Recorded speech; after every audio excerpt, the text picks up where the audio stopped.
இந்த பிரச்சனை சாப்பாடு நல்லா இல்லைன்னு சொன்னதுல இருந்து ஆரம்பிச்சதுடா. அதுக்கு போய் எவனையும் கல்யாணம் பண்ற அளவுக்கு போயிட்டான். பேசலாம் ட்ரை பண்ணா எல்லா இடத்துலயும் என்ன பிளாக் பண்ணி வச்சிருக்கா. இதுல நான் எதுவுமே பண்ண முடியாது சோலா. அவ வாழ்க்கை அவளே முடிவெடுக்கட்டும். வேற கல்யாணம் பண்ணிக்கிட்டு அவ சந்தோஷமா இருப்பானா அவ அப்படியே பண்ணிக்கட்டும். நம்ம வேணா வானதி கிட்ட ஒரு முறை பேசி பார்க்கலாம். என்ன வானதி, நாங்க உன்கிட்ட பேசக்கூடாதா?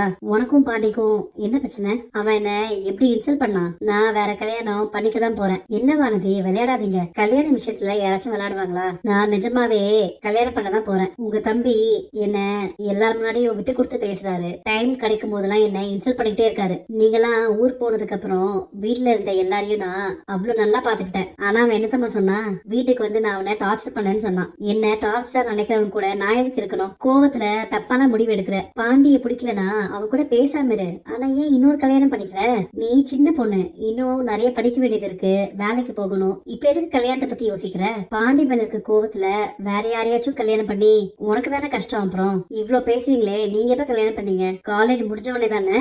நீங்க வேலைக்கு போனதுக்கு அப்புறம் லேட்டா கல்யாணம் பண்ணிருக்கலாமே, ஏன் பண்ணல? தேவையில்லாம என் விஷயத்துல நீங்க மூக்க நுழைக்காதீங்க. என்ன இனிமேல் இப்படி கூப்பிட்டு பேசுற வேலை வச்சுக்காதீங்க. அதான் வேணான்னு சொல்லிட்டு போயிட்டுல திரும்ப திரும்ப எதுக்கு இங்க வர?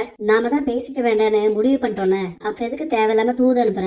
நான் யாரையும் அனுப்பலையே. தெரியாத மாதிரி நடிக்காத. உன் அண்ணனும் அண்ணியும் என்ன பார்த்து பேசினாங்க. உன் அண்ணி அவ்வளவு திமிரா பேசுறாங்க என்கிட்ட. தெரியாம அவங்க 2 பேரும் வந்து உன்கிட்ட பேசிட்டாங்க. இனிமேல் என் வீட்டுல இருந்து யாரும் வந்து உன்கிட்ட பேச மாட்டாங்க, போதுமா?